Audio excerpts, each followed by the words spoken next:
Spoilers will be present for the Dark Seeker saga in this video, so if you have not played the titles in question, go do so before watching this video. This won't be a video talking about my personal feelings on the series. What I want to talk about is a theory I have on young Xehanort's Keyblade, as well as his ethereal blades, namely their nature. As I don't think, to my knowledge, Tetsuya Nomura has explained what that Keyblade is. Keep in mind, this is speculation from me, so take it with a grain of salt. Union Cross will not be discussed in this video, as I have only seen Kingdom Hearts Key back cover, and not played the actual game. Also, how young Xehanort wields a Keyblade will not be discussed here at all. Operate on the assumption he can anyway, regardless of his future self's intervention. To save me from constantly saying young Xehanort's Keyblade, throughout this video I'll call it the Tempus Keyblade. I shall also call Master Xehanort and Luciu's Keyblade the Gazing Eye throughout this video. With that out of the way, let's dive in. Let's go back to Birth by Sleep and start from there. In that game, young Xehanort, known to the player at the time of the game's release as Unknown, meets Terra, Ven and Aqua at the ruins of the Land of Departure, facing them in combat. Whether or not those actual fights are canon, I'll leave you to decide that. But regardless, upon his defeat you are rewarded with No Name, as it is called by the game. This is our first exposure to the Tempus Keyblade as well as the ethereal blades.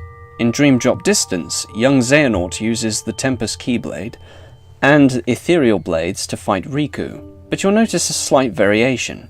The crossguard of the Keyblade has wings from that of the Gazing Eye, with the goat head from it on top of the clock face at the end. The Tempus Keyblade does not have these features when you earn them for the BBS trio. Why is that? The theory I have is that the Tempus Keyblade's chain is actually a special chain that is only bequeathed to time-travelling Keyblade wielders. To recap quickly, young Xehanort was visited by the Heartless of Xehanort, Ansem Seeker of Darkness, who travelled back to the past to give young Xehanort the ability to time travel, a feat which requires the following criteria. The body must be left behind, a version of you must be waiting at the destination, upon arrival you can only move forwards as per the laws of time, and events that are destined to happen cannot be changed. It is only through his journeys through time that Xehanort can even access this Keyblade. He never uses it again as Terra Xehanort, or as his future self, both of whom use the Gazing Eye. The only other use of the Tempus Keyblade is the replica of young Xehanort which exists in the memory of Scala ad Caelum, as the 12 replicas are Xehanort's heart fragments, presumably returned to Xehanort after their defeat. The game never explains what they are, but Nomura himself has explained that they were replicas, in case you're wondering. The Tempus Keyblade, as said before, must be a keychain that requires the user to travel through time in order to use it, granting them also manipulation of time, albeit to a limited degree. The Tempus Keyblade's appearance is the form of a Keyblade seen in Birth by Sleep, combined with that of the user's own Keyblade. At least certain features, hence why the Tempus Keyblade retains some of the Gazing Eye's features in the case of young Xehanort. What if Sora and Riku were to travel through time the exact same way that young Xehanort did, and not by Yensid's assistance? If Riku had the Way to Dawn and travelled through time in this method, and obtained the keychain, would his version of the Tempus Keyblade have the wing from the Way to Dawn on top of the clock face, much like the goat on young Xehanort's Keyblade?